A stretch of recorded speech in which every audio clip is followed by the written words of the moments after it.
Welcome to the I Saved You, Now Do the Dishes podcast. I'm author and speaker Carrie Severson. In each episode, I'll share stories and tips from my experience with caregiving and advocacy through my husband's cancer journey.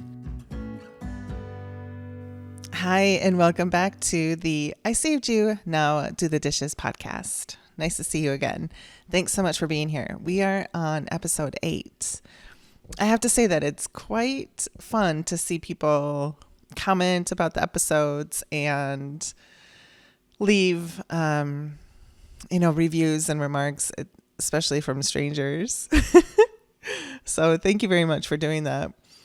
This week, I wanted to talk about something really sweet that happened to us, to Gavin, and to me, I guess. But I also wanted to comment about some of the remarks that I'm seeing on the episodes. In one of the previous episodes, I talked about our first consult with a head and neck surgeon. So this was December of 23, even before we knew how big, his tumor clusters were. The very first thing Gavin said to the head and neck surgeon is, I don't want to know the stage. Unless he was like, unless it's stage death and I'm going to die right now and I have to go talk to my kids, I don't want to know the stage of it. And I'll never forget it. I mean, the scene plays over and over in my head as clear as day. I can see where the head and neck surgeon is standing. I can see the expression on his face, Gavin's face. There was there were 3 other individuals in that room. And, these rooms are tiny. There was a lot of people in there. I'm up against this back wall. I am recording the conversation because, and here's a tip for caregivers and advocates, check to see if wherever you're living is a one consent state. If it's a one consent state, that means that you have the right to record conversations. Prior to being a caregiver, I would have really felt creepy about doing that. But I don't anymore. It was so important to record conversations with healthcare professionals because what Gavin heard and what I heard were two very different things. He was always looking for, best case scenario. He was always looking for someone to tell him when he can be done. When can somebody cut this out of me? And I was listening for long-term effects. I was listening for dates, for drugs, for, I was listening for all the details, right? So anyway, I'm back up against this wall and I'm recording the conversation and I have my phone up on this little ledge, and the head and neck surgeon looked at me actually when he said this, and he's like, I always recommend patients not learning the stage of their cancer, their diagnosis, because people with stage 1 or 2 think very differently about their experience than stages 3 and 4. And a number simplifies a very complicated situation. And there's nothing simple about cancer, regardless of the stage. He's like, so I think it's great that you don't want to know the stage of it. I wanted to know the stage. I was very surprised that Gavin said that. But I've listened to this back in my phone a couple of times since then. And you can hear it in my voice. I'm like, well, for the sake of my marriage, I guess I'm not learning the stage of it either. I was pretty sassy. If you're watching on YouTube, that's Huckleberry, by the way. My 100-pound bloodhound. Anyway, so that right there, a lot of people are commenting on, on what they would do in that scenario. People around us wanted to know. My folks, I think, were concerned that we didn't know. I've never gone and looked. I'm sure it's somewhere. Gavin's never gone to look. We talk about it now. We're both like, I bet you were probably, I mean, it wasn't it couldn't have, it couldn't not have, well, I don't know. I don't know. If you're a medical professional and you're listening to this, could stage 1 cancer be something that is in multiple organs? Would a tumor cluster necessarily be classified as stage 1? So I look at that experience now through a very different lens, because Gavin wanted to quit. He wanted to stop treatment. He was in so much pain, even with the drugs. He was in so much pain. And I had to beg him to continue.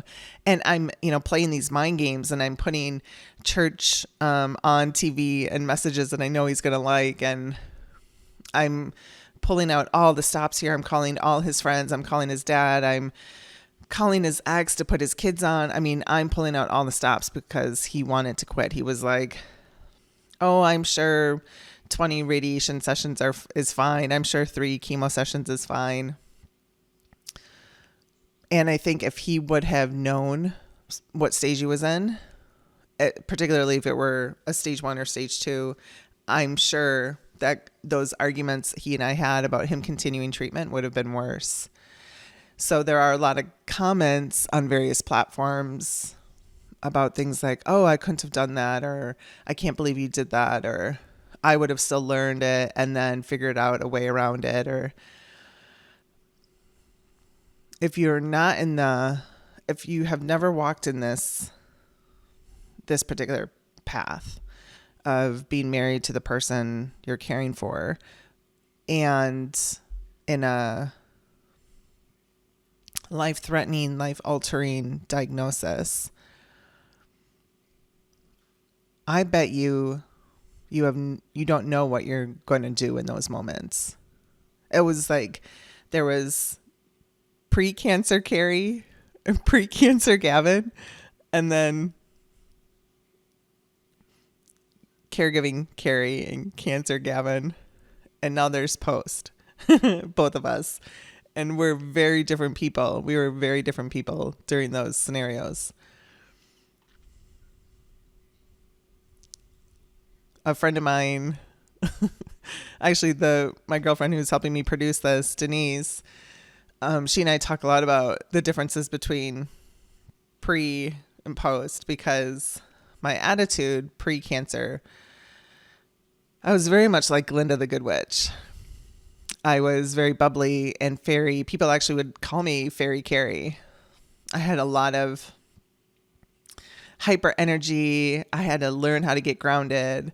I'd laugh. When I was growing up, I'd be shopping with my mom, and I'd go off into a section of the department store by myself and like practice my pirouettes, or like some random, move. My mom would just like look to see where there were like random feet and hands everywhere, and she would know that's where I'm at, because I'm off by myself dancing, right?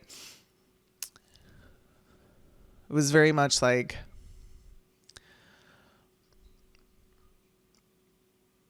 faith over fear. I was in my own little bubble. During cancer and caregiving, I evoked every Viking ancestor I had, where you looked at me wrong and I was going to bite your head off.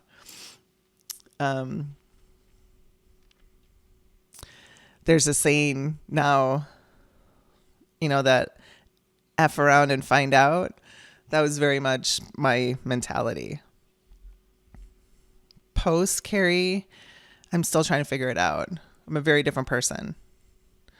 But when you're in those moments, you really have no idea what you're going to do. Agreeing to not learn the stage of it was much easier as it was happening. And I actually remember I had a little bit of like a out of body experience when it happened, because I saw him, I heard Gavin say, I don't want to find out the stage of it unless it's stage death. And I watched, it was like at that moment, part of me had to escape my body. This happened to me a lot, actually. Part of me had to escape my body so that I wouldn't go nuts on him. What do you mean you don't want to know the stage of it? Blah, blah, blah. And I leaned up against the wall a little bit. I kind of sucked in my breath a little bit. And I stayed grounded. And I was like, well, I guess I'm not learning the stage of it either for the sake of my marriage. That out-of-body thing happened to me when we were actually, one of the most recent previous episodes, I talked about how Gavin disappeared and I had to go like running down hallways looking for him because we had a meeting with his PA who was going to put him on Oxy. At least that's what I was going to ask. I was going to pretty much demand that they give him Oxy because he was ready to quit. And he was in so much pain. It was the day after, it was like the Monday after he tried a gummy. Getting him to the hospital that day was so hard. Everything was like slow-mo. He still talks about how hard it was for him to get out of the couch. It was like, it took him like 5 hours to get up off the couch. But I had another out-of-body experience that day where I had to track him down, and I found him in the cafeteria eating a yogurt, and he was eating it so slowly because it was really, it hurt so badly. It was just a vanilla yogurt. He had lidocaine at that time, and so he was topping every bite with lidocaine. And I remember sitting down at the table and allowing myself to have another out-of-body experience where a little piece of me disappeared so that I didn't have Gavin skin particles underneath my fingernails and he didn't have like Carrie-shaped claws on his face. That happened to me a few times. Other comments that I've seen are like, oh, you're so strong and I'm so sorry this has happened. And the thing that when I see comments like that, it's so weird because I don't think our experience is very different than what most people in America are dealing with. I think our healthcare system is so messed up that most caregivers in America have it a lot worse than I did. And that's one of the reasons why I wrote a book about it, why I'm doing this, why most of my, I'm so focused on shining a light on this space, this caregiving and advocacy space, because as my generation continues to grow up, Gen X, and we become the generation that is taking care of two generations, right? Our parents are now in their 70s, 80s, needing support, but some of us still have kids in the house. We are officially known as the sandwich generation. There's so much research to showcase. A lot of us have 9-to-5s, and then the caregiving is something we're doing after our working hours. Baby boomers are still the largest population of caregivers in the country, but Generation X is the second. And like 80% of people surveyed say that emotional stress has come with caregiving responsibilities. And burnout is a huge issue. I didn't feel strong when it was happening. It was the necessity. It was what was required. It was my job.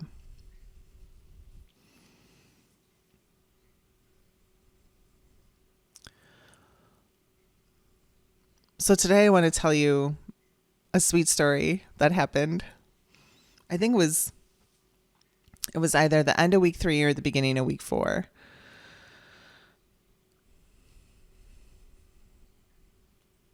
So Gavin is on long-term Oxy and gabapentin at that time. And he had this magic mouthwash. Technically, the magic mouthwash was lidocaine, and it was like a combination of 3 ingredients. And he should have stopped taking the lidocaine when he started taking magic mouthwash. But because of where his burns were, and he had these scabs in his throat, sometimes he would squeeze a lidocaine bottle in the very back of his throat to hit a certain spot. The magic mouthwash really didn't do much for him after like the second week. But in order for him to get anything down, water included. He had this ritual he created for himself. It was like squeeze lidocaine and then wait a couple minutes, swish with magic mouthwash. I'm fairly certain he didn't swallow it. The lidocaine he may have swallowed. I can't remember. Because he had a really hard time swallowing. So I think a lot of this stuff he just like soothed his mouth and then spit it out. But he let those two things sit in, and then he would swallow an oxy, and then he would take the gabapentin. And at this point, the gabapentin was still pills, and he took 3 of them like 3 times a day. But in order to get the pills down, he had to numb his mouth as much as possible. And the pills weren't easy. I mean, he should have been put on liquid from the beginning. But again, you don't know what you don't know. Offering him liquid medication wasn't even offered, and I didn't think to ask. I should have asked. But another tip for you. For those of you in beginning stages of head and neck cancer specifically, or esophagus cancer, throat cancer, tonsil cancer, ask for liquid medication. It makes it easier. So we're almost done with, I think it was week 3, because week 4 is when everything really turned for the nasty. But regardless, he was in this euphoric mood. It was really close to the end of the week. Actually, yes, I remember now. Yes, it was really close to the end of the week. It was like a Thursday. And he was so excited to be almost done with, 1 more week of treatment. And I'm driving home, and he loved to listen to Bob Marley. And he's passed out in the car. I'm crying because he puts on like No Woman, No Cry, and I'm bawling. And he wakes up and he's like, I want pizza. And I heard it clear as day. I want pizza. But he just got done with radiation. And here's what would happen. He would have radiation. He would have, he'd be bolted to this table for 45 minutes. And when he was done with radiation, it was like, the Energizer Bunny. He had a lot of energy, despite the fact that he was on drugs and he was really tired. He had energy when he was awake. So I want pizza. I didn't say anything because the pattern had been, once he got home, he just crashed. And then a couple hours after that is when the pain really started to intensify. I did not think he was going to be able to eat pizza. So we get home and he says it again. I want pizza. And he doesn't tell me like, can you order me just like, I want pizza. So, but the second time he said it, he was just like, mumbling. And then I heard the word pizza, but he was pretty close to passing out. So I'm like, okay, honey. I put him on the couch, put a blanket over him, and he would sleep sitting up because by that point the burns on his neck were really noticeable, and they would bleed everywhere. So I'm really quiet. I'm on the couch with him, but I'm really quiet. And he wakes up and he sees me, and this time he just said, zzz, zzz. And I figured it was pizza. So I'm like, damn, he's not going to let this go. He really wants some pizza. So I put in an order for the neighborhood pizza place. It's literally like down the street from us, around the corner. It'll take like 5 minutes, to get there and to get it and get back. And I put an order in for cheese pizza. And then I, on the memo or the notes, what else do you want us to know? I'm like, my husband has head and neck cancer. He really can't eat, but he wants pizza. Can you please make this as ooey and gooey as possible with mounds of cheese? And the crust has to be pretty soggy. And I'm like, thanks a lot. I really appreciate it. And I put like a extra big tip in there.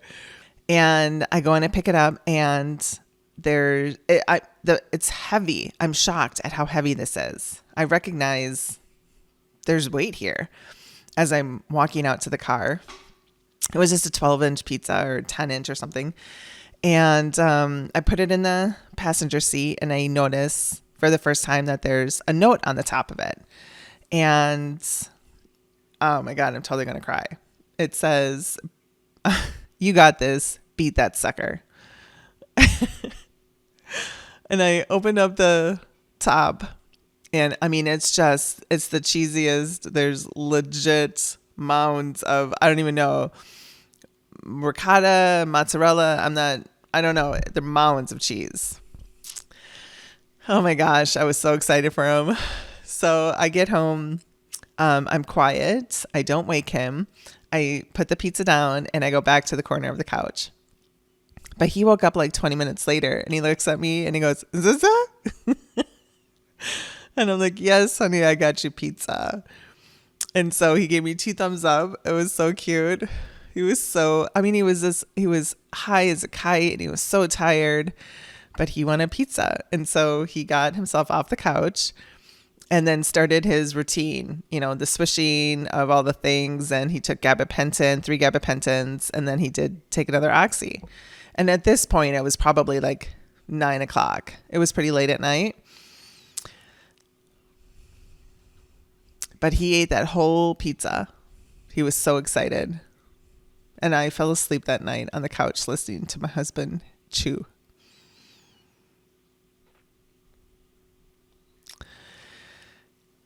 Beat that sucker. That was really sweet. I love that story. Thank you for being with me today. I really appreciate it. And would love to know where you're listening in. If you haven't already, please subscribe to the channel and follow me on all the different social media channels as I'm trying to raise my platform in the hopes of securing myself a literary agent. So this book that I wrote, I Saved You Now Do the Dishes, The Other Side of Cancer, can meet the masses. I really appreciate you. And until next time, of course, if you're a caregiver, please remember it's always okay to have somebody else do the dishes. I love you.